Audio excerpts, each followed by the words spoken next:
What is going on out there, peeps? With all this talk about us going into World War III, and then we heard that Syria has fallen, it appears that wars are escalating in a lot of different places. So what does that mean? Are we heading for World War III? And if so, can we expect a nuclear bomb? Let's get into this.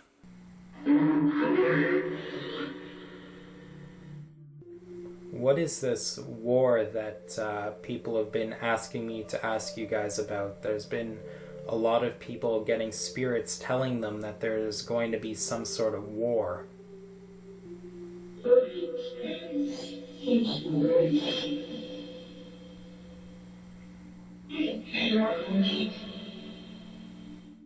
Can you tell me if there's going to be a war, what countries are going to be involved in this war? Are you able to tell me that tonight?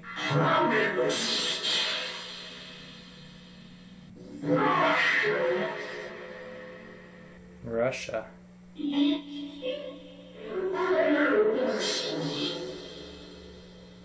Can you tell me a little bit about how this war might start?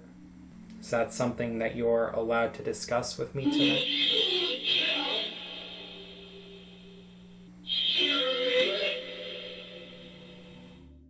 So most people will probably not remember, but the Israeli military confirms it hit Syrian nuclear site in 2007.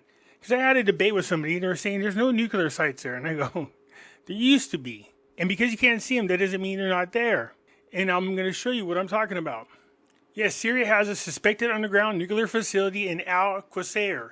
In October of 2024, think about this. That's just, a couple months ago?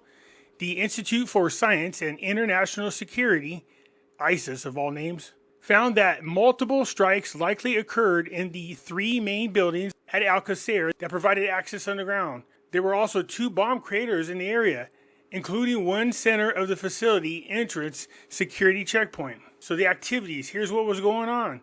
The site has been showing signs of continued activity, including increased underground excavation between 2019 and 2020. There has also been visible movement of vehicles around the site, including cars and trucks. The Institute for Science and International Security has noted that uncertainties still remain about the underground site. Syria is a non-nuclear weapon state, but it does have a limited civil nuclear program and an advanced chemical weapons program. In 1991, China sold Syria a miniature neutron source reactor called SRR-1. In 2007, the Israeli Air Force conducted Operation Outside the Box to destroy the Syrian nuclear site in one of the regions. And looky here. Continued activity identified in Al-Qusayr, Syria. Al-Qusayr is a suspected underground military and possibly nuclear-related facility located in Syria near the border of Lebanon. Like I said, just because you don't see it above ground, that does not mean it's not taking place. We've caught many countries building nuclear facilities way out in the middle of the desert underground. In the past, efforts were made to conceal the construction of the tunnel facility. The tunnel facility is suspected to have 3 tunnel entrances concealed by buildings. The site maintains a low security profile with only a single observable checkpoint on the main road leading towards the facility and no visible fence security parameters. Of course, you don't want to make it look too obvious. Support infrastructure includes a well on site located above the substantial aquifer, an incoming low voltage power line, and a suspected ventilation shaft located above the underground area. While a military or even a nuclear related purpose is possible, the true purpose of the site remains unconfirmed. A nuclear reactor or uranium enrichment plant have been poised for the site, but such plans would be a major engineering challenge and require extensive foreign assistance. As the site remains a possible nuclear site, it remains of interest to the Institute to monitor change at that site. So the key findings are that the site remains active, with evidence of increased underground excavation during 2019 and 2020. The spoil pile adjacent to the eastern tunnel entrance has visible growth of size since the last institute analyzed in 2018. The visible movement of vehicles around the site, including cars and trucks, as well as vehicles tracking, are additional indicators of ongoing activities at the site. No major above ground structures have been built, at least as evidence in above satellite imagery, between January of 2019 and January 2020. So he has it's very possible they have a nuclear facility working underground. This has been going on for quite some time. So could Syria launch nuclear missiles? Yeah, with some assistance, they sure could. There are a lot of players over in Syria that we should be concerned about. I do think it's interesting that for the longest time this civil war has been going on. This gives them plenty of time to build a nuclear reactor. They could have made this move long ago. But let's listen to what Ben has to say here. A tectonic shift in the Middle East just happened over the weekend. On Sunday morning, Syrian rebels finally took Damascus. They took Bashar al-Assad's palace. The Assad regime is no more. Assad has fled to Moscow, where he is being granted some sort of asylum because the Russians, of course, backed the Assad regime. There's a lightning campaign that basically came from nowhere.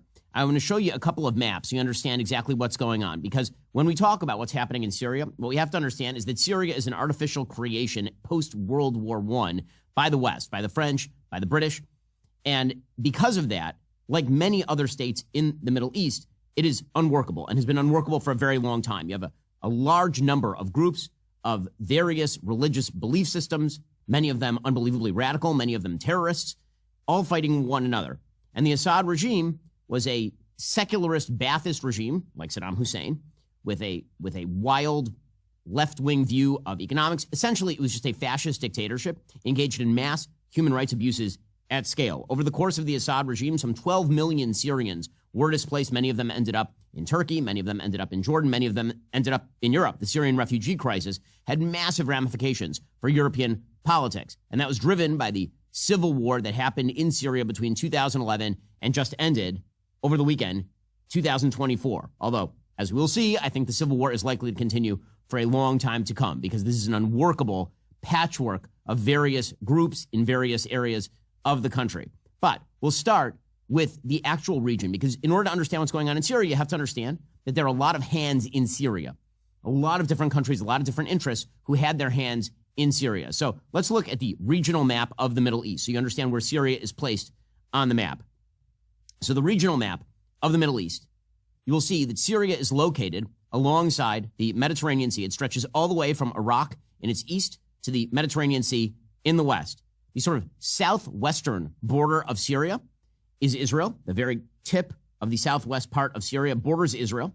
Because Syria had repeatedly invaded Israel, in 1967, Israel won its war against Syria and ended up taking the Golan Heights. The Golan Heights have been annexed to Israel as recognized by the United States, specifically because they're being used as basically a vantage point from which to shoot into Israel. So that is one border of Syria. Another border of Syria is Lebanon. Syria has had a long-standing fraught relationship with Lebanon. Syria helped destroy Lebanon as a functioning Christian state in the Middle East. Back in the 1980s, Syria effectively just occupied Lebanon and stayed there all the way from the 1980s through 2005 and helped wreck the system in coordination with Hezbollah. Syria, the Assad regime, has been working in conjunction with Iran. As you can see on the map, Syria to its east is bordered by Iraq, and beyond that, Iran.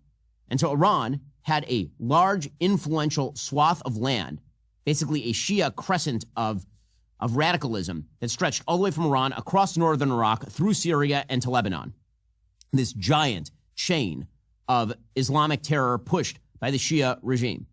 To the south of Syria is Jordan. Jordan is a Sunni Arab state. It is governed by the Hashemite dynasty. It has always been a fragile state because, again, it is a monarchy in a region where its population does not share the same ethnicity as the actual kingdom. And 60-70% of the population of Jordan is Sunni Arab Palestinian and quite radicalized. And so, again, the entire Middle East is a basket case. And if you look to the north of Syria, what you see is Turkey, which has a major hand in what just happened over the weekend. Turkey, of course, is run by Erdogan, who is a neo-Ottoman dictator. He turned Turkey from a functioning democracy and a member of NATO into a sort of radicalized Islamic state.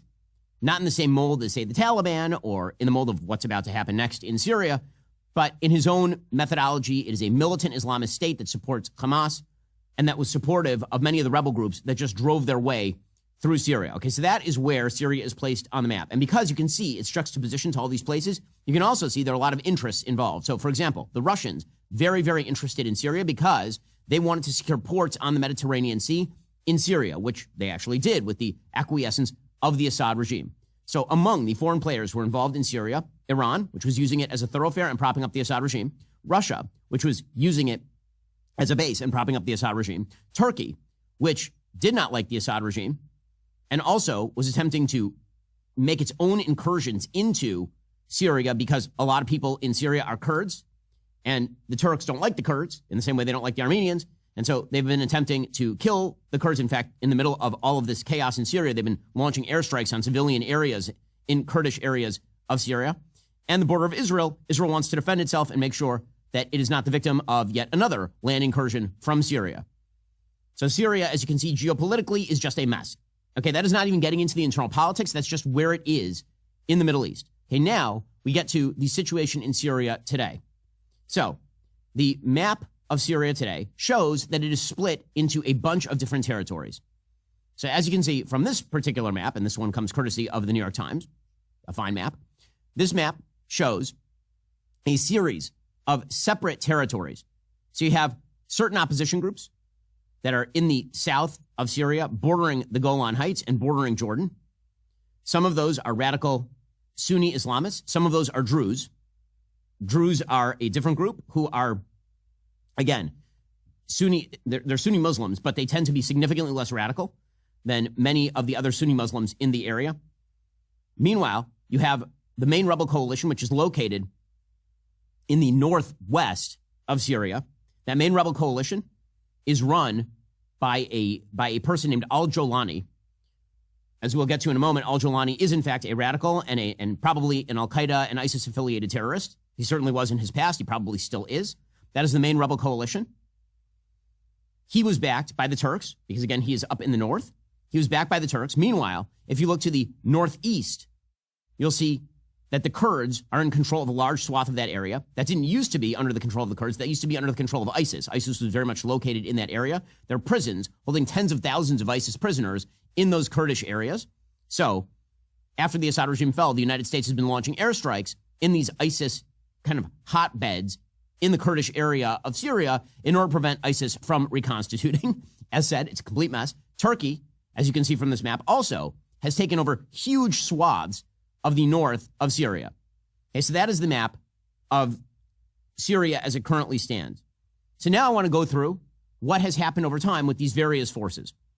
Now again, Assad was the enemy of many in the West, but also of Turkey, of Saudi, of Qatar as well. Qatar played sort of a weird role here because Qatar was supporting many of the rebels, but at the same time, Qatar is sort of a cat's paw of Iran. As usual, Qatar is on all sides of every issue.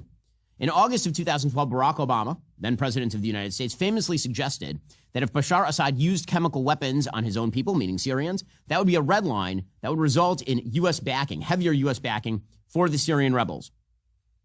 Okay, well then, in 2013, Syria did use chemical weapons. Assad used chemical weapons in the suburbs of Damascus, killing hundreds of people on August 21st, 2013. The West backed down, U.S., France, and the U.K. That red line was totally false. And basically, Barack Obama ended up handing control of Syria to the Russians. The Russians said they would get rid of the chemical weapons there, which obviously didn't happen. Even this weekend, Israeli Air Force operations were bombing chemical weapons factories in Syria to prevent them from falling into the hands of Al-Qaeda, ISIS, radical Sunni Islamist terrorists. Well, by the end of 2013, Sunni terrorists are totally in lead of the opposition. Okay, so whatever sort of moderate elements there were to the anti-Assad rebellion were basically gone. This was the same year that Abu Bakr al-Baghdadi, leader of Al-Qaeda in Iraq, founded ISIS, which was the Islamic State in Iraq and Syria, right? So again, look at that map. What you will see is that Iraq and Syria are right next door to one another. So large swath of eastern Syria, part of western Iraq, ends up under the auspices of ISIS. So after ISIS began beheading Americans, the United States and our allies launched an air campaign to limit ISIS's gains, but ISIS seemed to be a fairly durable presence in eastern Syria and also in western Iraq.